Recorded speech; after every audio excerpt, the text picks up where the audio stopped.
Good day mga ka-Asenso. Update lang po tayo dahil nagkukulang po yung source ng tubig natin doon sa tangke na yun sa taas. Makikita nyo po may tangke roon. Kulang na po yung source ng tubig natin dahil nga El Nino po ngayon dito sa lugar natin. Kaya ang ginawa natin, bumili po tayo ng submersible pump. Ayan, humukay po tayo ng bukal dyan sa tabi ng ilog. Nilagyan natin ng solar. So far po, maganda po ang kinalabasan ng solar natin. Ayan po, tuloy-tuloy na pag-agos ng tubig dito sa taas. Ayan po yung update dito sa amin dahil nga po wala tayong budget ngayon sa pagpapagawa ng tangke. Ayan po yung tubig na nanggagaling po doon sa bukal o sa balon na hinukay namin sa tabi ng ilog.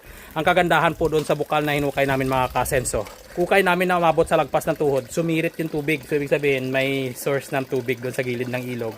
Ayan na po siya ngayon. So pag napuno po ito, yan. Ayan po ang gagamitin natin sa pagpapaligo po sa ating mga piglets. Kaya marumi po sila, hindi lang po muna natin papakita sa inyo yung sa kabila dahil sobrang dumi talaga.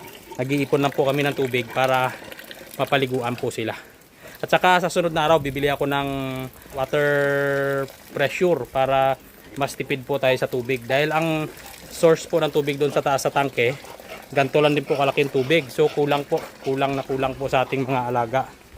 Ayan po yung tangke natin sa taas. Pakita ko sa inyo. Ayan po yung tangke, yung sa taas na yan.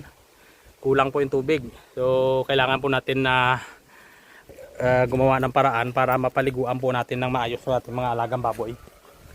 Ayan po, sa mga magtatanong kung anong feeds po nga gamit namin dito, walang iba po, pig rulac. Ayan po yung ating solar. Ayan o.